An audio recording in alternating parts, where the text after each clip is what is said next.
have to recall. So what was the problem I was talking about in resetting? Are you talking about a general resetting problem, where it's finding a correct? Depends. So I think if I was talking, I don't remember talking about flagella. I was talking about this centrosome capture problem by microtubules, where it had to go and search for these chromosomes, and then once it found them, it pulled it apart. So and it didn't. If it did not find, it could depolymerize and again start in some new direction like that. But the idea was that once it finds the target, then something else happens. So then, in this case, for example, it pulls back this chromosome back to the spindle pole. But it's but depends on the process. But in generic, something different class of process happens once the target is found, because that starts a separate sub process. But of course, the details will depend. Resetting in that context is as far as the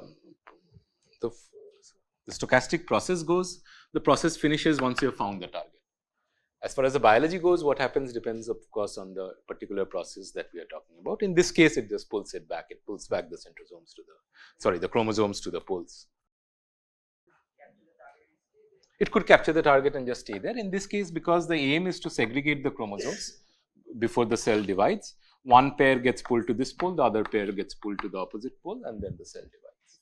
But as far as the stochastic process goes, once you capture the target, the process has ended. Then you have to find what is the next question of interest and then model that accordingly. Now, today and Thursday, the last 2 days, I will do anomalous transport or anomalous diffusion.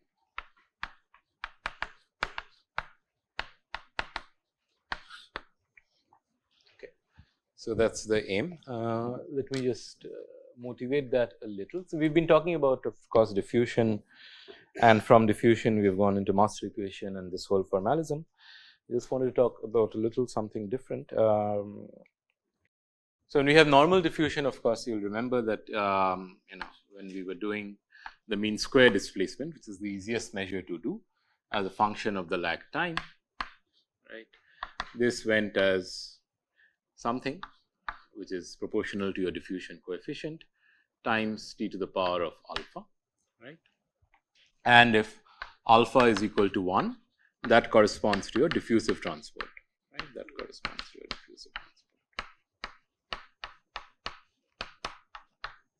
And indeed, we said that there are many examples in biology where you can where it seems that proteins and molecules and cells and organisms move via diffusion.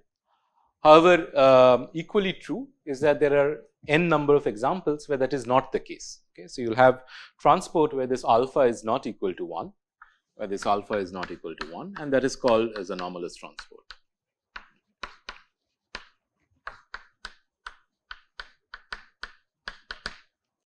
Now, typically you can have slower than diffusive transport, in which case your alpha is less than 1. Okay. Alpha is less than 1, and that is called subdiffusive,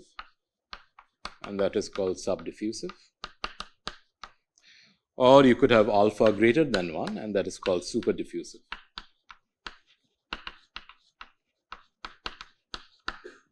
So, these are generically the two different types of transport behavior, the anomalous transport behavior that you can have, subdiffusive or super diffusive.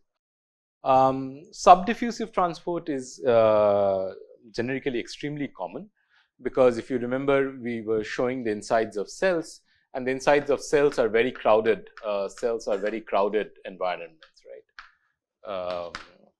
So, typically, if I think of some protein or something which wants to do diffusion, let's say it does some walk and then chooses a new direction and does some sort of a random walk.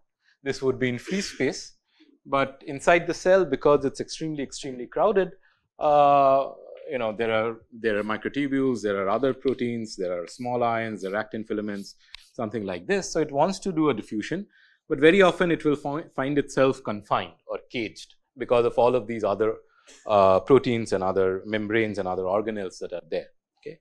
As a result, what you will get is transport which is slower than diffusion in this particular way, in that it is the subdiffusive transport. Okay. So, this is often the most common sort of transport that is found inside of cells. So, for example, I'll just show a couple. There are, like I said, there are hundreds and hundreds of examples where people have seen anomalous transport. I'll just show one or two. So, this, for example, is in experiments which track lipid granules inside living cells, so living yeast cells, but in particular. And what they see is that subdiffusive motion.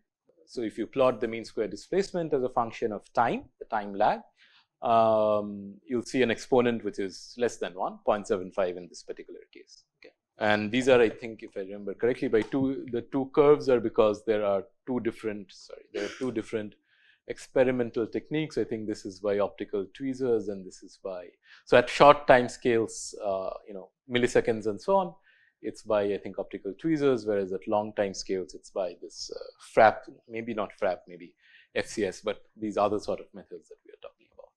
But irrespective, what these lipid droplets show, the type of transport that they show is subdiffusive inside living cells, which again is some single particles, and I think these are artificial particles, beads, essentially artificial beads in cytoplasmic extract. So, you extract the cytoplasm from cells and then you observe the motion inside these cells and you see what sort of transport that you get.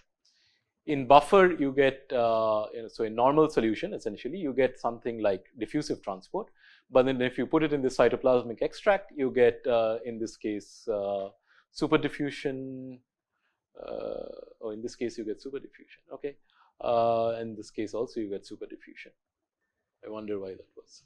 So, anyway, it's anomalous. I thought it was subdiffusion, but it's super diffusion, but it's not normal diffusion at least. This is again another similar experiment there where you look at diffusion of proteins due to crowding. And again, what you do is that you make a solution where you put in crowding proteins, in this case, dextran solution. So, which is, and depending on the solution, depending on the concentration of the crowding agents that you put in, you measure different sorts of exponents. And what you see, for example, forget the temperature axis, but these are two different concentrations of the crowders. When you have a high concentration of crowders, you get an exponent of 0.75. When you have a slightly lower concentration of crowders, you get something like 0.85. So, it approaches the normal transport in that sense. If you go to lower and lower crowding, if you just had water essentially, you would hopefully get close to normal diffusive transport. This, on the other hand, is a super diffusion. So, this is so subdiffusion, like I said, often arises when you have this sort of motion which is hindered by crowders or other particles or the cytoarchitecture. On the other hand, if you have these, we talked about molecular motor driven transport. So, when you have these actins or microtubules, cytoskeletal filaments, and then you have motor proteins which carry cargo and move on top of these filaments. And these are non-equilibrium processes in that they are mediated by ATP consumption, right. And if you look at cargo motion in these contexts, motor driven cargo motion, often you will find super diffusive transport. Okay. These are faster than diffusion. So, for example, this one, I think I have, yeah, this one I think, if I remember, is in some frog cells, and these are cells which are carried on the actin polymer by myosin molecular motors, And what you do is that you track the motion of these cargo particles, and what you see is that what you get is something, some super diffusive transport with the exponent 1.5. On the other hand, if you do mutant cells, this black corresponds to a mutant cell where you do not allow the myosin motors to actually walk. So, you deactivate the myosin motors, and then again you track the cargo particles, and you see that in that case the motion returns back to diffusive. So, this super diffusive motion is driven by the action of these myosin motors walking on the actin filaments. Here is another experiment. These are endosomes, again, which are sorts of vesicles, intracellular vesicles that carry different molecules inside them. So, this is some particular vesicle called an endosome, and I think this is in some human cells, and these can walk both on the, these are transported both on the actin as well as the microtubule filament in principle. And again, what you see is that these dotted lines over here are what it would be for diffusive transport. And what you get in this case when you have molecular motor driven transport is super diffusion. So, in general, whenever you have non-equilibrium transport driven by energy transfer, super diffusion is something that arises naturally, whereas whenever you have transport which is hindered by Crowders or other proteins, subdiffusion is something that arises naturally. Okay. Huh? Ask, yes. This thing? No, these are the filamentous networks. So, this green things represent the microtubule network and the red things represent the actin network. So, remember there are these two types of cytoskeletal polymers. Actin is found towards the periphery of the cell. So, mostly towards the periphery. So, these red things are the actin and inside are these green things which are the microtubule networks. And these things over here that you see are the beads, these endosomes that are being tracked. And just so this is something that we did recently. This is E. coli bacterial motion, E. coli bacterial motion under confinement, which is again often the case. The bacteria move in confined environments. And again, in this case, you'll see that rather than diffusive behavior, what you get is super diffusive behavior, something like 1.5 alpha. And that you can control this exponent of anomalous diffusion by changing either how much food the bacteria has. So, this is in the presence of glucose, which shows a higher super diffusive coefficient, or by changing the environment in which the bacteria moves. So, in this case, this was a more confined environment in which the bacteria moves. Okay. So, bacteria, although E. coli technically this run and tumble, we think in terms of random walks, diffusive transport, but it is possible by introducing food sources or by changing the environment in which they move to sort of make it super diffusive transport as well. Huh? There is the input of energy.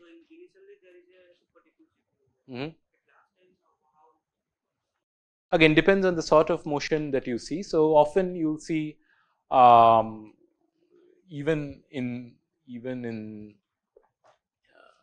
these contexts, when you have crowding, often you will see that if I were to plot x square as a function of the lag time, maybe you will see some sort of a diffusive limit followed by subdiffusion, and then again in the long time you get back diffusive transport.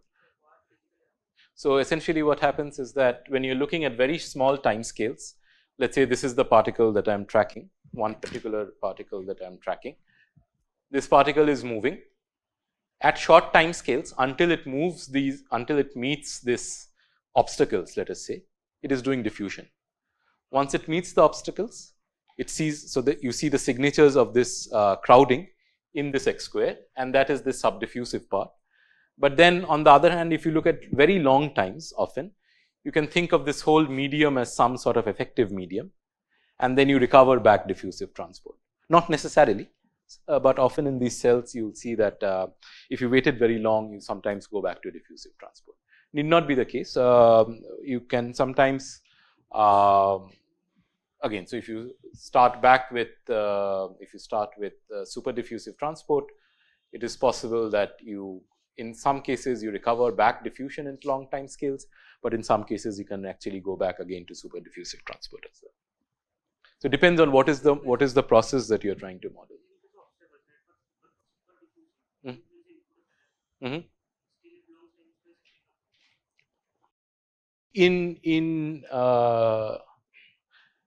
That's what I'm saying. So, in particular models, yes, but not always so. You can continue to have super diffusive behavior in the long time limit, depending on what sort of process you're modeling. It's just that essentially, in which case, where you have diffusive transport in the long time limit. So, for an active Brownian particle, I'll check the origin of the long time diffusive limit in ABPs. I don't recall off the top of my head,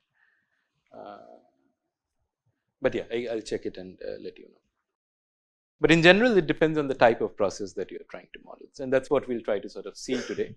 That we of course know how to model normal diffusion, but if you are thinking about anomalous transport, then how do you go about modeling anomalous transport within the toolbox of things that we have studied and looked at. Okay. So, that is the aim. So, what I will do is one can look at anomalous transport through various formalisms. I will choose one of the easier ones, at least one which seems easy to me, which is this, which is called as this continuous time random walk approach.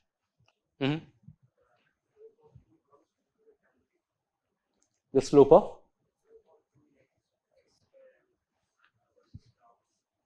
do you mean 2 or do you mean 1? T to the power of 1, right? Normal diffusive transport. Here, this is, I was not drawing run and tumble, but yes, if you were thinking of run and tumble motion, x square versus time. So, run and tumble,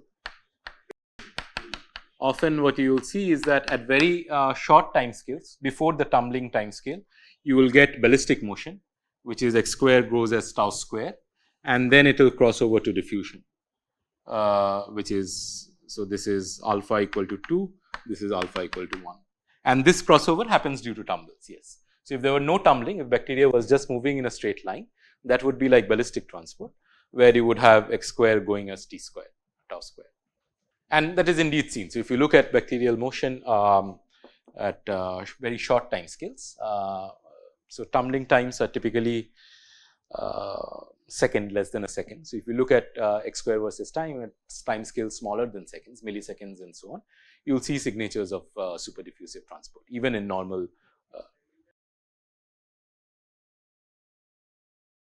Yeah, of course not. You will have something close to 2. If it is proper ballistic, you will have something close to 2, but not quite. But yeah, close enough, because until it gets to the tumbling time scale, it's just moving essentially in a line.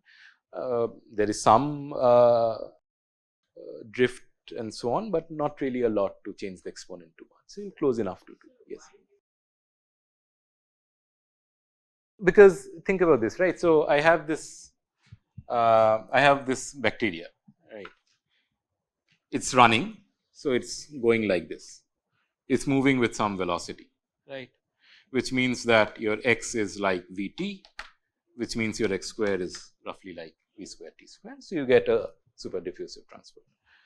Now, here what happens is that typically after some time scale tau, your run stops and you are going to tumble, right, which means you are arbitrarily going to change direction, and then after again some time tau and so on, you are going to change direction. If I think of this in the usual random walk paradigm, what you will get, and if your tumbles are symmetric, right, you choose angles, directions at random, ultimately that is what we worked out, right, that you will get your x square, instead of going as time, it will go as t to the power of 1, and you will get back diffusive transport. So, basically you lose this memory of the direction that you are traveling in, and you take uncorrelated steps at every successive tumble, after every successive tumble. Again run, of course. So, each of this is like a run, correct. So, no, but remember, what are you looking at? So, you are looking at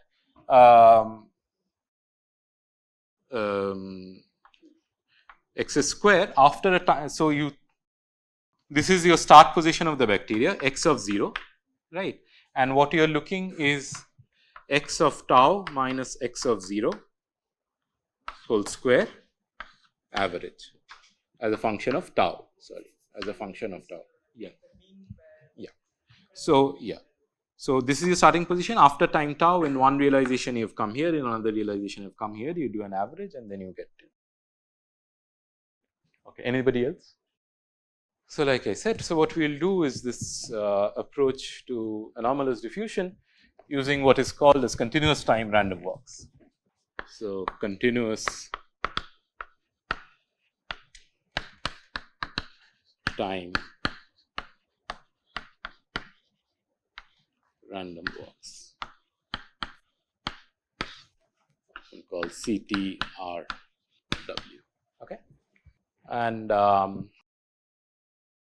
what will follow is this review paper by Metzler and Klafter.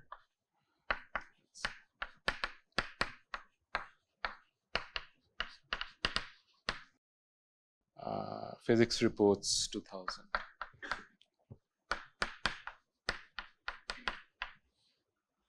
follow some other things here and there, but this is a good paper in that sense to read. Although it talks about mostly actually about a different approach, which is called the fractional dynamics approach. But anyway, so before we do this, just to recall, what did we do in the normal random walk? We said that, well, let me think about the simplest random walk that we started off the course doing, right? So discrete space, discrete time. This is just to jog our memory. It's been some time. We said that what is the probability that I am at position j at some time t, and this was if it's a symmetric random walk. So if it's a symmetric random walk, then with probability half you could have come from the left pj minus 1 at time t minus delta t, and with probability half you could have come from the right, so pj plus 1 t minus delta t, right. This was my normal symmetric random walk, and then what we did was that we took the continuum limit, we Taylor expanded in space and time, and then what we got was this diffusion equation del p del t is equal to d del 2p del x2, right, and this d being whatever delta xs square by delta t in the limit that both of these went to 0, such that this thing was finite. So that was my diffusion coefficient, and then if you solve this, you get a Gaussian p of x comma t is equal to 1 by square root 2 pi sigma square exponential of minus x square by 2 dt, right? Was it 2? Sorry, sigma square is dt, so I should just write dt and 4 dt. Sigma square is 2 dt, so 4 pi dt, and this is also actually 4 dt. So we get a Gaussian, and we got this by doing one could do various things. We did the Fourier transform of this, right, and then the Fourier transformed equation was del p tilde of k comma t del t was equal to minus d k square p tilde k comma t, right, and it's basically that meant that your Fourier modes decayed exponentially, exponential of minus d k square t, right. This is just a brief review of what we had done. So this was for the delta function initial condition. So we'll just stick to delta function initial conditions for p of x at t equal to 0 being delta of x. So, right. So this is what we had done for this when we had started back with discrete space and discrete time. Okay. Now, what is the idea of this continuous time random walks? The continuous time random walk says that you are at some position, right, and you are going to make a transition to some other position. Okay. So there are two things to be calculated here: that how much do you jump, delta x, and how long do you wait at this position before you jump, right. So this is the jump size, and there is the waiting time.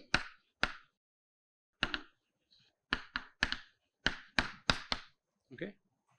In this case, in this discrete time, you jumped a specific unit, which was delta x, after a specific interval of time, delta t. But in general, of course, this is an idealization. In general, of course, you will have some distribution of waiting times, and you will have some distribution of jump lengths, right. And together, we can think of this probability distribution function psi of x comma t, right. This is called the jump PDF. This is called the jump PDF, right.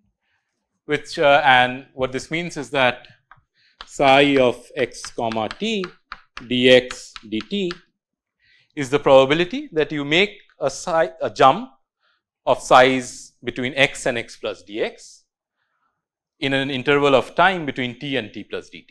Okay. Yeah. So, after how long do you make this jump? So, the waiting time. Okay. This is called the jump PDF. Yes. And the waiting times. Okay. So, the jump length PDF in particular. So, if you want only the jump length PDF, you integrate out the time. So, that is called lambda. So, lambda of x is psi of x comma t dt 0 to infinity. And if you want the waiting time PDF, you integrate out the jump size minus infinity to infinity psi of x comma t dx. Okay. So, this means that what is the probability of waiting time in the interval between t and t plus dt, that is w of t. This is what is the probability of a jump of size between x and x plus dx, that is lambda of x. Okay. So, this is my central thing in the CTRW formalism. Instead of having this sort of uniform jumps at uniform sizes, I generalize it to the case of a distribution. So, I have some jump PDF which encodes both the jump size and the waiting time.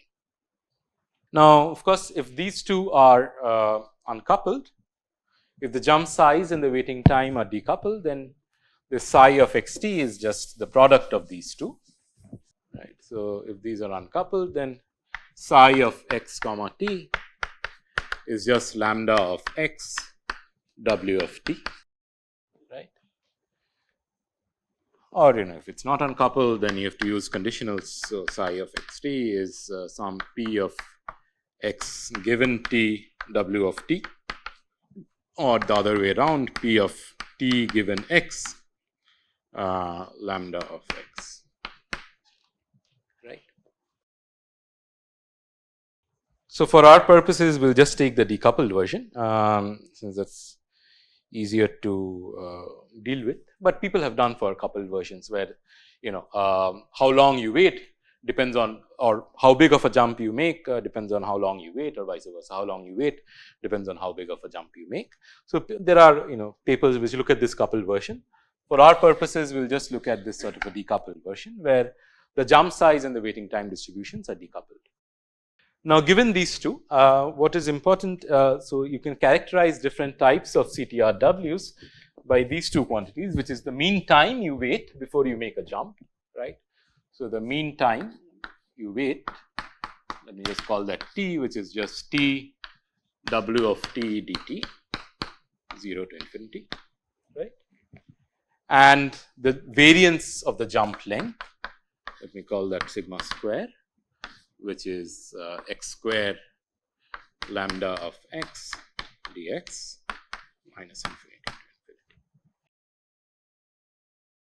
So, these two quantities are the central quantities in terms of which one tries to classify different categories of CTRWs. Okay. The mean time, mean waiting time, and the variance of the jump lengths. Okay, clear? And in fact, what you can show is that if both of these exist and are finite, okay, if you have a mean time, if you have a finite mean time, and if you have a finite variance, then what you recover is your normal diffusion from this framework, from the CTRW framework.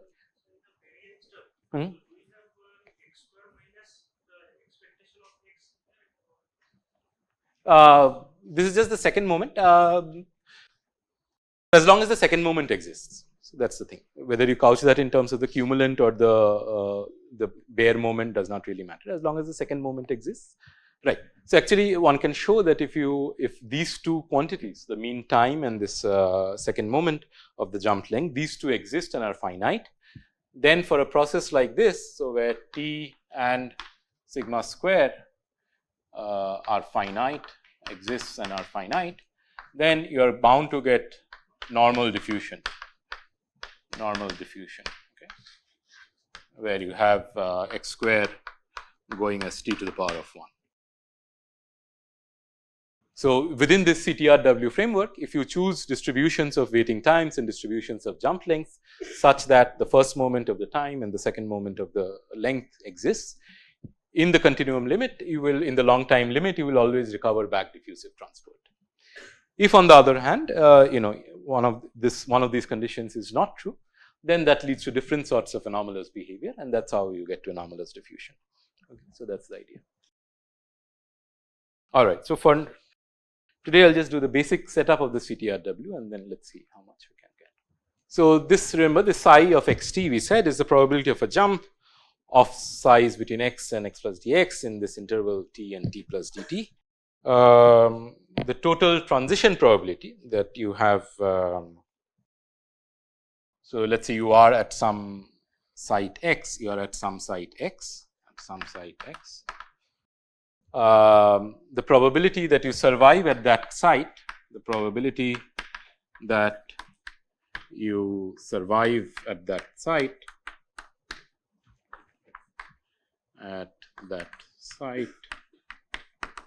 after time t,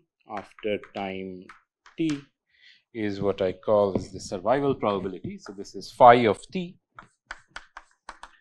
This is 1 minus this waiting time to PDF w of t dt.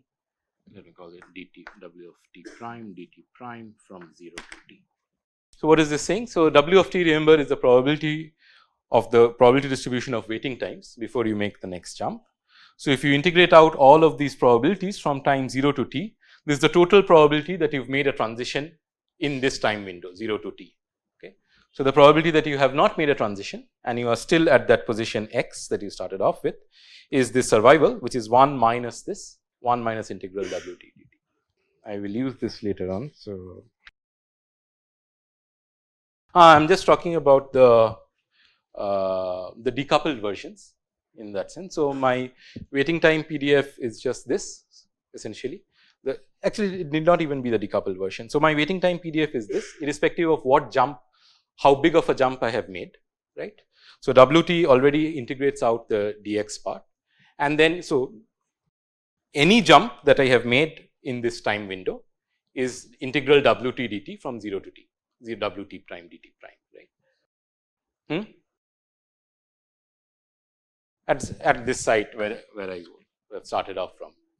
Means it, so you are at some position x, with some probability you will make a jump out of that site after some time t prime.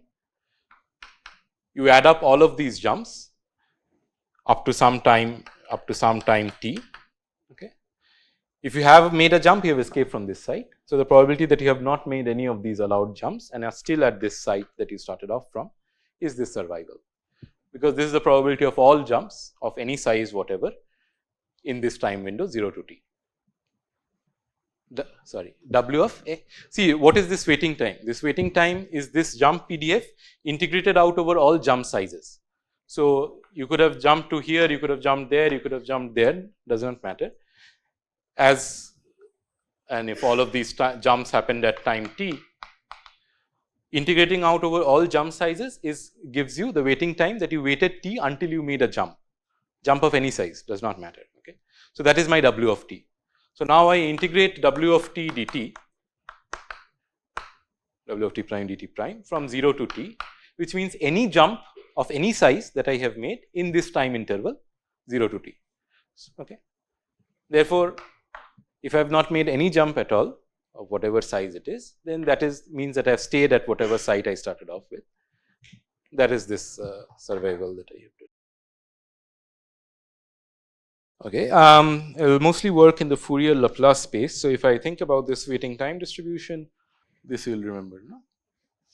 Lambda and W. So you can define the Laplace transform of the waiting time distribution. So W of S is W of t e to the power of minus st dt 0 to infinity. Let me call it some W hat. Okay. So this is the Laplace transform of the waiting time distribution.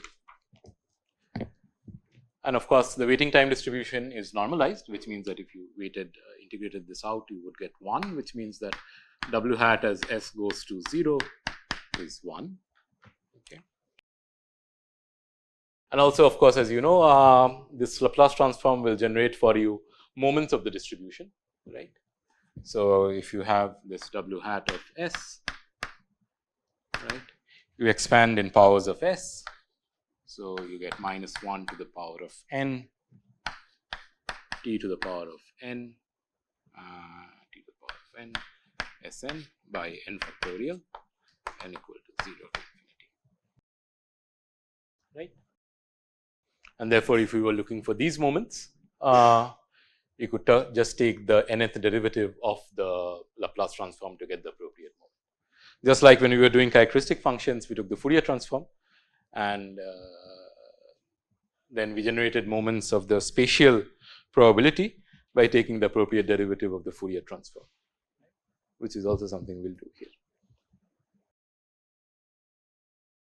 All right. So, let me think about the Laplace transform of this survival probability. So, the Laplace transform of this survival probability phi of t, let me call that phi hat of S, right. This is just 1 over S. Anybody remembers the Laplace transform of an integral? So, you can go back and check. So, the Laplace transform of an integral is simply the Laplace transform of the integrand divided by S. So, this is W hat of S. I put this there because I will use it. Essentially, what I want to find out for a process like this is what is the probability that I am at some position x at some time t, right. That is my full probability distribution that I want to solve for, and which in the case of my normal diffusion was my Gaussian. So, this I will write in terms of something like a recursion. So, this I will write integral dx prime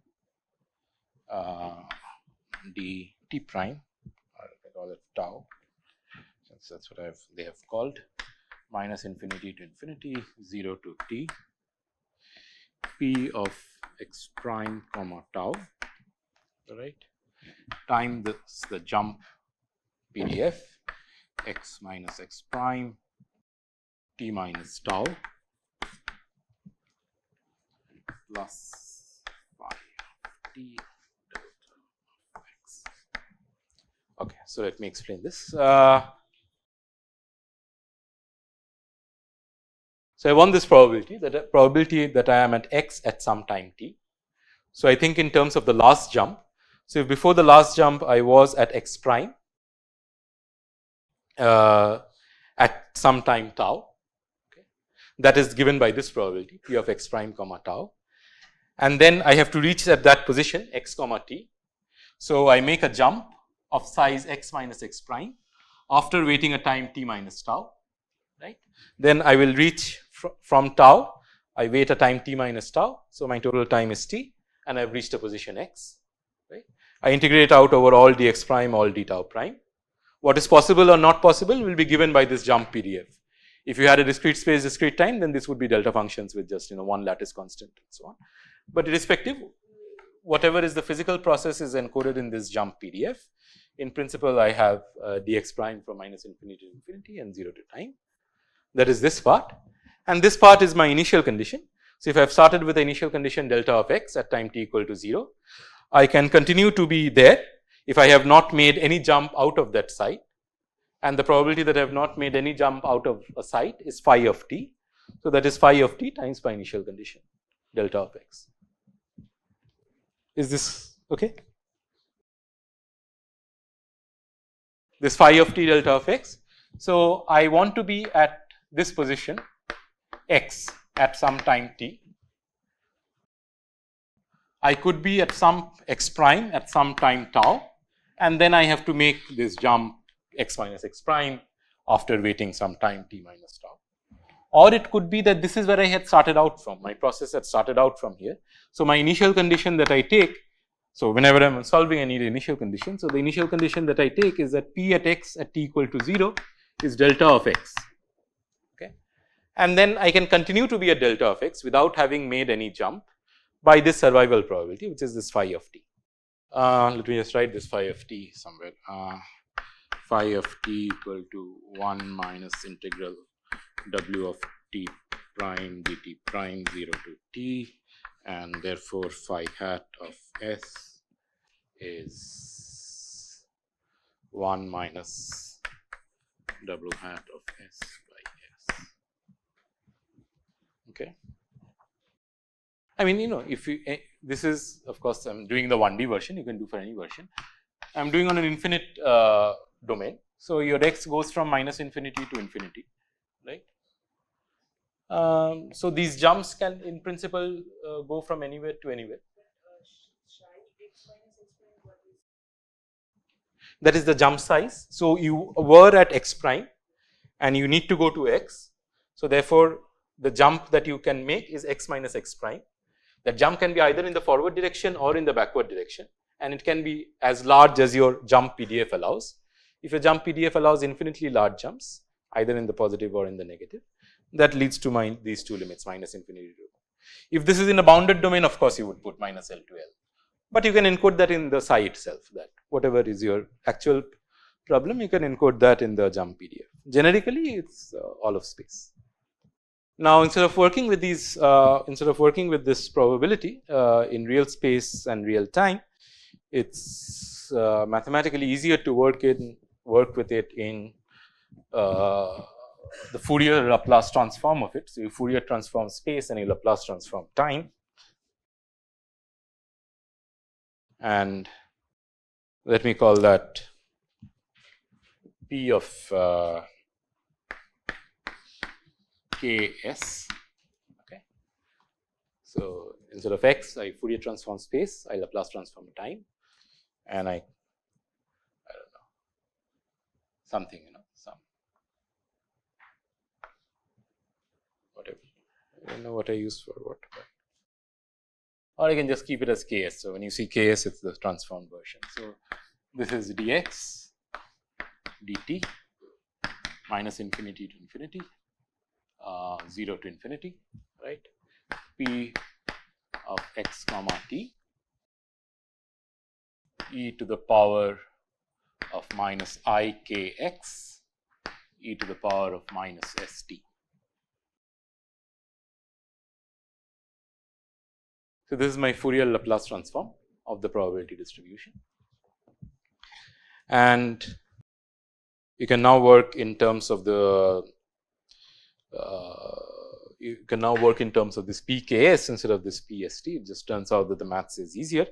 For the second term over here, this phi of t delta of x, if you do a dx, if you do this Fourier Laplace transform, so dx dt 0 to infinity minus infinity to infinity, phi of t delta of x e to the power of I k x e to the power of minus x t. Then essentially this delta function gives you a 1 over here, and you are left with just phi t to the power of minus s t dt, which is just the Laplace transform of phi t. So, this is nothing but 1 minus, this is nothing but Laplace transform of phi hat.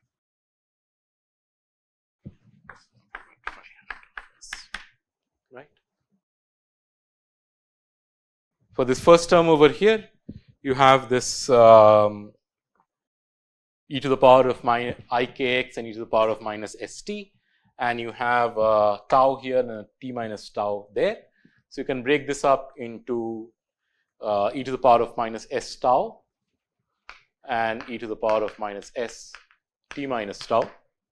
Similarly, this one you can break up into, you have an x prime, e to the power of I x prime and e to the power of I k x minus x prime, right. So, what you will get is from this term is a product of these two Fourier Laplace transforms of these two. So, essentially for PKS, for Pk comma s, what you will get is then Pk comma s again on the right hand side from that, and then the Fourier Laplace transform of psi. So, again psi k comma s, and then from the second term you will get this phi hat. So, phi hat of s. These are all this Fourier Laplace transforms, which means if you want to solve for this p tilde of ks, p tilde of ks, this is 1 minus psi. So, this is phi hat of s by 1 minus psi of ks, right, and phi hat of s is this 1 minus w hat of s by s into 1 minus,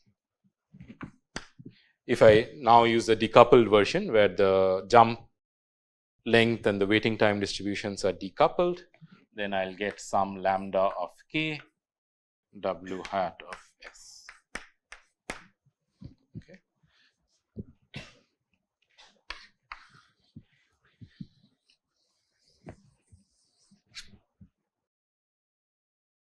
So, this is the Fourier Laplace transform of the probability distribution in terms of the Laplace transform of the waiting time distributions and the Fourier transform of the jump size distributions in the decoupled case. So, then given when we are doing different CTRW processes, if you know what is your W of t and your lambda of x in this case, you can just substitute, take the Fourier transform, Laplace transform, substitute it over here, and then try to do an inverse Fourier inverse Laplace of this to get what would be p of x t for that given process. Okay. So, that's the prescription in this case. Yes, here. So, here you try this, try to simplify this. So, I have a p and a psi, right. I am multiplying this by e to the power of I k x, e to the power of minus s t. Okay. That I k x you break into I k x prime and I k x minus x prime. Similarly, e to the power of minus s t you break into e to the power of minus s tau and e to the power of minus s t minus tau. Then each of these individually, these integrals will give you the Fourier Laplace transform of psi and the Fourier Laplace transform of p. Okay. So, that is what I have written over here from the first term. Do this and check. Okay. So, that's the prescription that we will use. So, let me write that somewhere and then try to work out the ordinary thing first, and then we will look at anomalous. So, p tilde k of s is 1 minus w hat of s by s into 1 by 1 minus lambda of k w hat of s. Okay. So, now let us consider a specific process, okay, which means a specific choice for this lambda and this w. So, the simplest choice is that let me take for this waiting time distributions, let me take an exponentially distributed waiting time, which means this is e to the power of minus t by tau 1 by tau, a properly normalized exponential waiting time distribution, which means of course that the mean time, which is t wt dt, that exists and that is just tau, right. So, that is just tau 0 to. So, this is my mean time and that exists. And let me take for my jump lengths a Gaussian distribution. Okay. Again, that is the simplest choice. So, I take lambda of x is equal to e to the power of minus x square by 4 pi 4 sigma square. Let me take 1 by square root 4 pi sigma square. Okay. Which means that my variance is simply 2 sigma square. Right. So, now I define a particular instance of this CTRW, where my waiting times are exponentially distributed with mean time tau, and my jump lengths are Gaussian distributed with variance of this 2 times sigma square. So, I am no longer making for example, in contrast to the discrete space, discrete time, I am no longer making jumps after equal times, nor I am making jumps of equal sizes. Both of these are taken from this distribution, but this will give me still this will still give me normal diffusion. Okay. So, what we need to do to plug it over here is to simply calculate the Laplace transform of W and the Fourier transform of lambda, right. So, so the W hat of S, anyone? Laplace transform of an exponential 1 by 1 plus S tau. If you have an exponential of this, it is 1 by 1 plus S tau. What is the Fourier transform of a Gaussian?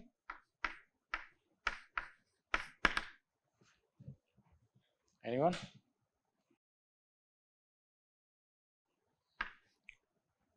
Again, an exponential of minus sigma square k square. So, now you can take these, you can substitute that over here. So, 1 minus W hat S is S tau by S.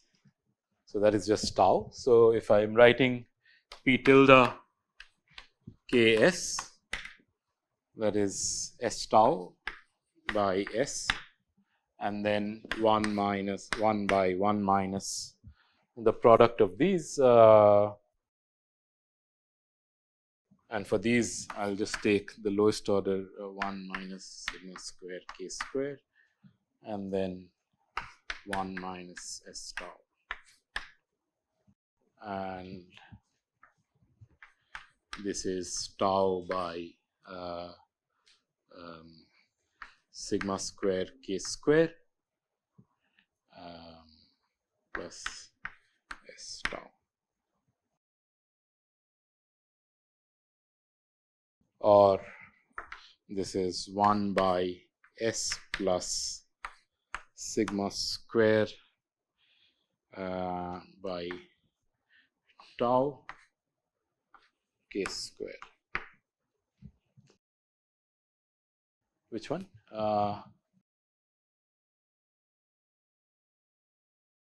This is x square by 2 times variance, right? I have just written 4 sigma square, so the variance is 2 sigma square. I could just write 2 sigma square. I just write 2 because then these 2's get cancelled out. It's not important, or rather they write 4. Generally, it's 2 pi sigma square, right? When I am doing a 1D Gaussian, in which case the variance is sigma square. I have written 4, so my variance is 2 sigma square. That's it. Nothing great going on here. Generally, if I write 2 pi sigma square and you work out the Fourier transform, you will get sigma square k square by 2. I just wanted to get rid of the halves. This is in 1D. You can do it in any dimension. I am just doing it in 1D. Okay. So, given the waiting time, jump length, find out the Laplace transform, Fourier transform. One can plug it back in, find out what is this P tilde k of S to leading order, and then you can do the inverse Laplace and then the inverse Fourier to find out. So, the inverse Laplace of this. If you see, this is exactly of this form, 1 by 1 plus S tau. This is 1 by S plus something constant. So, the inverse Laplace of this is like an exponential. So, if you do P hat k comma t, you will get a exponential, minus sigma square k square by tau times t, and then if you do the inverse Fourier of this, you will get P of xt, which is what you want. The inverse Fourier of this is also a Gaussian, of course. So, you will get exponential of minus x square by 4 sigma square t by tau and 1 by square root 4 pi sigma square t by tau, right. So, this t by tau over here essentially is like the mean number of steps that you take, and then your variance grows as n times the variance of a single step, and similarly like that. So, that just comes out naturally within this formalism. So, you get back, so we started off with this distribution, which is Gaussian distributed step lengths, exponentially distributed waiting time intervals. You work out the full probability distribution, and you see that indeed it goes back to a Gaussian. Okay. And in fact, one can show, because of the central limit theorem, that any waiting time distribution which has a finite mean plus higher order terms tau square and a finite variance, right, 1 minus sigma square k square plus like so. Irrespective of the actual form of the W of t, if you can do a small s and a small k square expansion like this, this whole process will follow through, and in the long time limit you will get back a Gaussian. This is an exact result. The final result, so this is true in general. In this case, of course, you can work it out using the exact formulas, but in general this is true in the long time limit.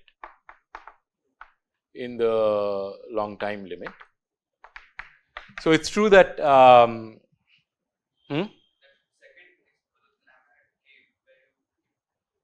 I see. Let me check once. That is actually true. So, I do write a k to the power of 4. That's not actually true. I mean, in the sense that if I take a jump length distribution that is broad, so a large sigma, let us say, it really does not matter. In the long time limit, I will still get back my diffusive transport. So, this is not actually a small sigma expansion. No, correct. It's just that you can show in the central limit theorem that as long as these two up to k square you have something like this, these higher order terms will not matter, and the central limit theorem will ensure that it will get back a Gaussian. So, in that sense we keep terms up to order k square. Sorry, you were saying what? No, you were just saying something right now. Yes. No, in this case it is, in this case I do not need the approximation. I could you can just write the full thing and just work it out and show that it will go through. But in general, I am saying that in general I need not have started from this PDF or this PDF, as long as whatever PDF I start with has a finite mean and then has a finite variance like this, one can show that in the long time limit I will get back this probability distribution. I will check that proof once again and see that I have not done for some time. I will check that, but let me just finish this and I will come back to this maybe next day. Right, and in fact in this case, if you started from your standard diffusion equation, you can show that your diffusion coefficient is just this. So, if this is essentially 1 plus s by d k square, so your d is essentially just sigma square over tau. Now, of course, we have calculated this p of x t, which is good. The other thing that one does is, of course, calculate the moments, because we are looking ultimately at anomalous transport. So, let me just calculate the moments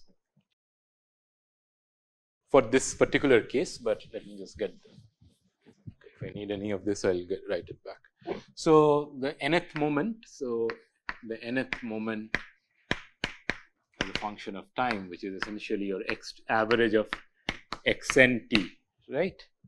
This is given by the derivative of the characteristic function, which is your Fourier transform. So, minus I to the power of n dn dkn of p kt or p tilde kt at k equal to 0, right. This is just my definition of moments from the characteristic function. And then if I take a Laplace transform of this, if I write mn of s right. So, this is mn of t e to the power of minus st dt from 0 to infinity. So, 0 to infinity minus I to the power of n dn dkn p tilde of kt e to the power of minus st dt. This part is just my Fourier Laplace transform p tilde of ks. So, this is nothing but minus I to the power of n dn dkn of p tilde of ks, and p tilde of ks we calculated, right, which is this over here. So, this is my p tilde of k comma s, right. So, this is for any moment. In particular, since we are looking at the second, we look at the second moment, the MSD, the mean square displacement. So, if you want to calculate x square as a function of time, this is minus d2 dk2 of p tilde of ks, right. And again, if I put this back in, this is, in general, I will substitute that particular one later. In general, this is 1 minus w hat of s by s, because there is no k dependence here, the k dependence is over there, d2 dk2 of this quantity 1 by 1 minus lambda k w hat of s evaluated at k equal to 0, right. So, this is my second moment. So, you have the general formula for the Fourier Laplace transform, you substitute that, take the second derivative with respect to the k variable, the Fourier variable, and you get this for your second moment. If you simplify this, so if you take one derivative of this, you will get 1 minus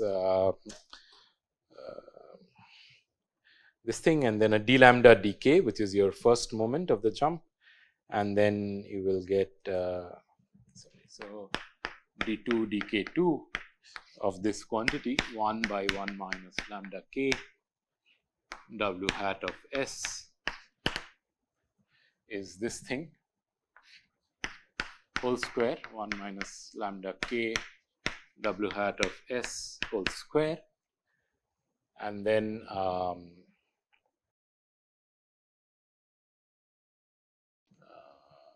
d lambda dk with a w hat of s sitting in front, ddk of this, essentially you will get one case where you have this thing whole cubed,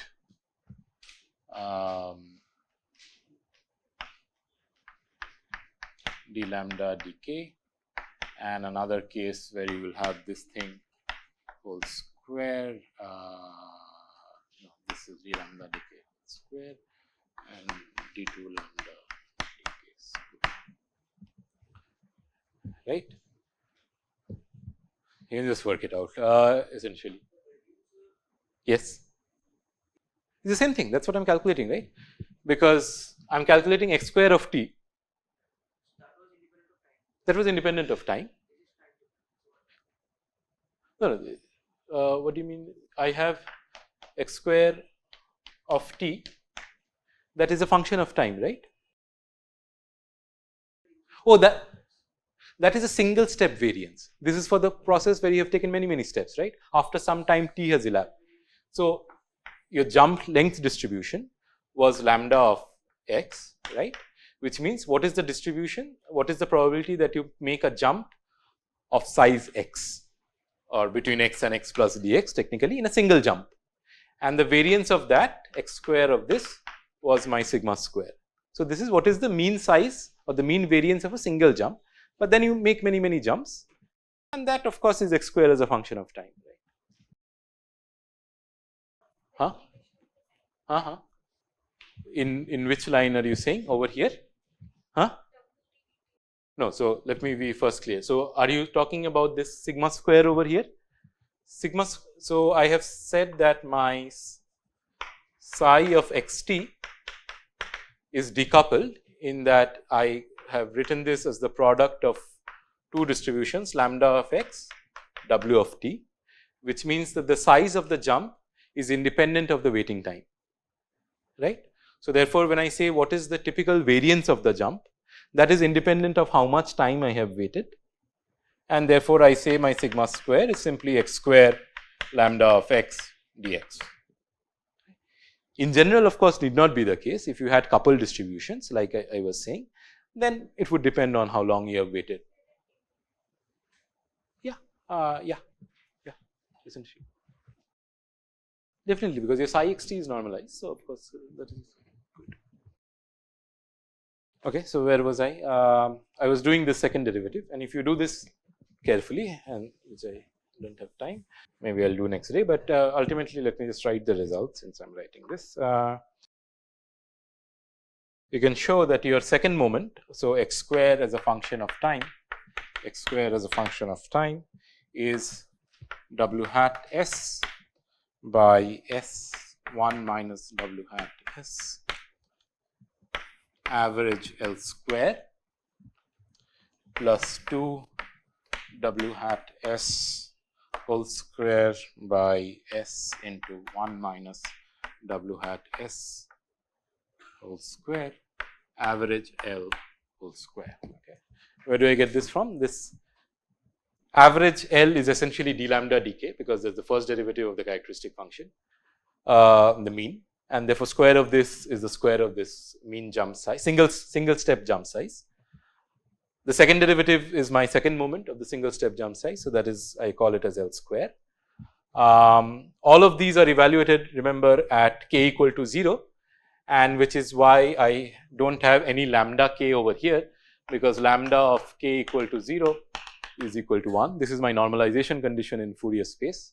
So, when I take these derivatives at k equal to 0, all of these lambda k terms drop out, and what you are left with is just this. So, if you know the first moment and the second moment of your jump PDFs, you can calculate what is this x square as a function of time.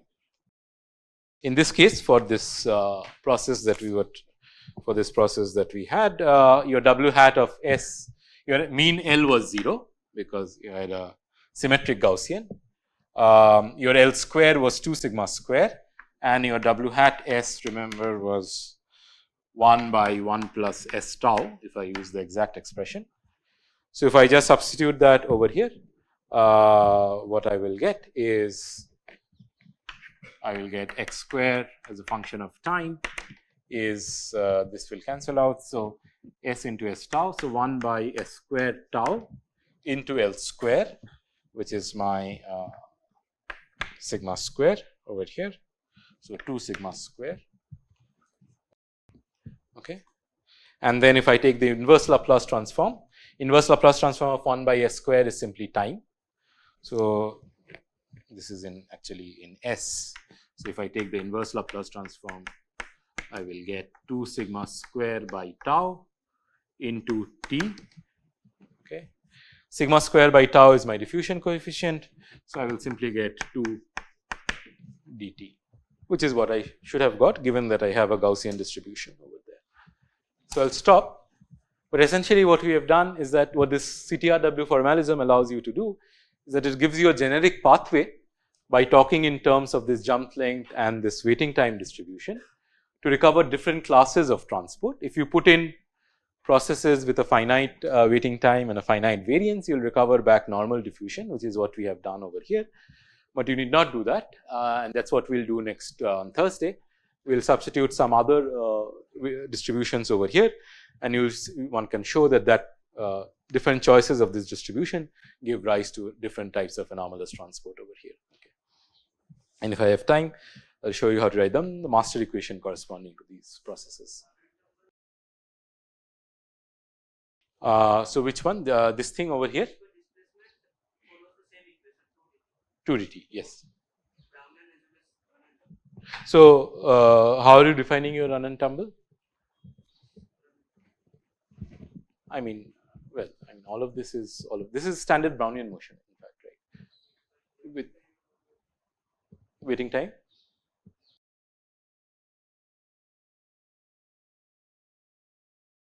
Yeah, this can be thought of as a Brownian motion with some mean waiting time tau, but with chosen from an exponential distribution. Okay, go. So let us say that you are saying there is one process where there is a fixed time tau, and another process where there is an exponentially distributed time distribution with a mean time tau. These are your two processes. Okay, but just for the sake of definition, this actually defines a Brownian motion as well. But anyway, so let us say one in which there is a delta function in tau essentially, and another case where you have an exponentially distributed time, and then which power should be the 2 dt, right? Huh. No, so we are not, when we generally talk of run and tumble motion, we are not talking about the small time ballistic limit. We are generally talking about the long time behavior where you see diffusion. But I still have not understood your question. So are you saying that this is fine, but this thing is not, the previous step is not? Yes, this can represent run and tumble motion. But therefore, what is the question? So I don't know what sort of process, exact microscopic process they have taken, but to leading order it has to be 1 over s square. If you have to get a time t to the power of 1, it has to be a 1 over. You can show me where you. But and also more generically, you can try, for example, since you are saying you can try a w of t, which is delta of t minus tau, for example, and you can try another w this other and contrast it with what we get over here, minus t by tau 1 by tau. So you can take these two different distributions for the waiting times, one where there is a fixed time, the other where you have this exponential distribution, and then see what that gives for your mean square displacement, for example. Okay. Okay, so I'll stop here. Sorry, I ran over. And I'll continue on Thursday. So where we'll actually work out some psi xt's which will give anomalous transport.